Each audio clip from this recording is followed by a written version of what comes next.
নমস্কার দর্শক বন্ধুরা, পিয়ালির হেসেলে সকলকে স্বাগত জানাই। আজকে আমরা তৈরি করছি জলপাইয়ের আচার। এই টক ঝাল মিষ্টি জলপাইয়ের আচার ভীষণই টেস্টি হয়।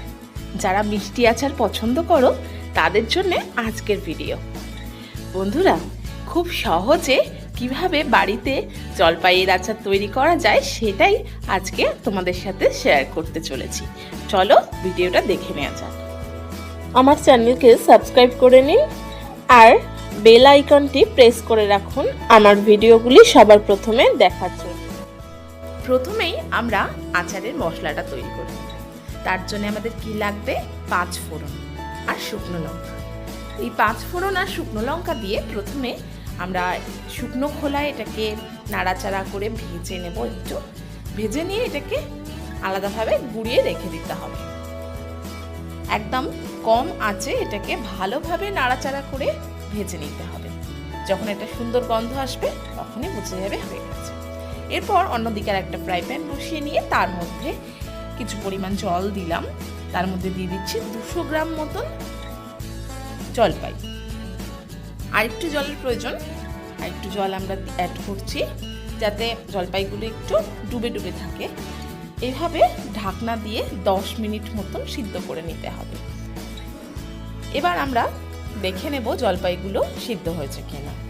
জলপাইগুলো ভালো মতনই সিদ্ধ হয়ে গেছে, কারণ জলপাইগুলোর মধ্যে একটা দেখুন এরকম ফেটে গেছে জলপাইগুলো।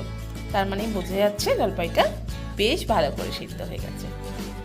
জলপাইটা কিন্তু খুব ভালো করে সিদ্ধ করে নিতে হবে। কম সিদ্ধ হলে কিন্তু এটার ভিতরে মশলা ভালোভাবে ঢুকবে না। তো ভালো করে সিদ্ধ হয়ে গেল। এবার আমরা জল থেকে জল ঝরিয়ে ছেঁকে তুলে নিচ্ছি। সব জলপাইগুলোই জল ঝরিয়ে তুলে নিলাম। বন্ধুরা, এই সিজনে কিন্তু জলপাই খুব বেশি পাওয়া যায়। তোমরা কিন্তু এটা অবশ্যই ট্রাই করো। এরপর কড়াইয়ের মধ্যে আমরা দিয়ে দিচ্ছি আখের গুড়। আমরা 150 গ্রাম মতন আখের গুড় নিয়েছি 200 গ্রাম জলপাইয়ের জন্য। তোমরা যদি একটু মিষ্টিটা কম খেতে চাও তাহলে একটু কমিয়ে নিতে পারো। এটা একদম নিজস্ব ব্যাপার, যে যেমন মিষ্টি খাবে সেই অনুযায়ী বাড়িয়ে কমিয়ে নিতে পারো নিজের পছন্দ মতন।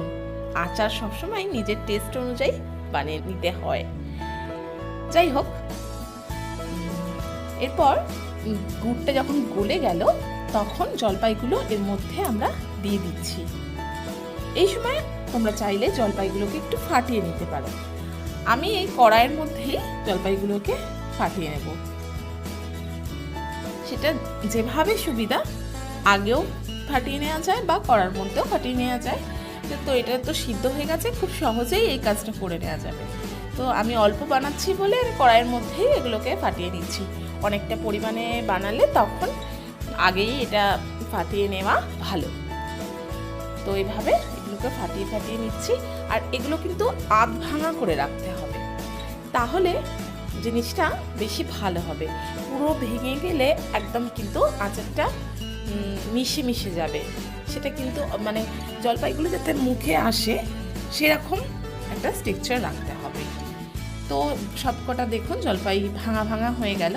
এরপর আমরা এর মধ্যে দিয়ে দিচ্ছি বিট নুন আর লাল লঙ্কার গুঁড়ো, মানে গুঁড়ো লঙ্কা। বিট নুন স্বাদ অনুযায়ী দিয়ে দিতে হবে। এখানে সাদা নুনও ব্যবহার করা যেতে পারে, কিন্তু বিট নুন দিলে বেশি টেস্ট বাড়বে। আর লঙ্কার গুঁড়ো দিয়ে দিলাম সামান্য পরিমাণে। দেওয়ার পর আমরা যে ভাজা মশলাটা তৈরি করে রেখেছি সেটা এর মধ্যে অ্যাড করে দিচ্ছি।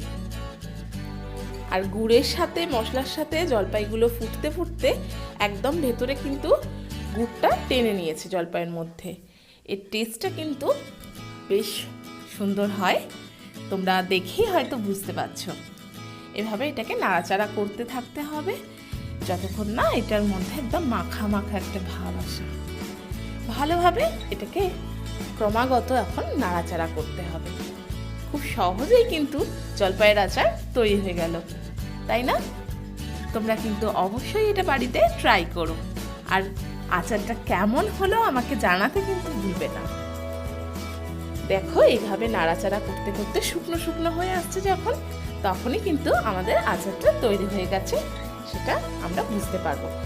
আর আচার তৈরি হয়ে গেলে সবথেকে আগে তোমরা একটা সুন্দর গন্ধ পাবে, তখনই কিন্তু বোঝা যাবে যে আচারটা একদম অলমোস্ট রেডি। বন্ধুরা, আচারটা কিন্তু খুব সহজে তৈরি হয়ে গেল। আমার ভিডিওটা যদি ভালো লাগে ছোট্ট করে লাইক করে সকলের সাথে শেয়ার করবে।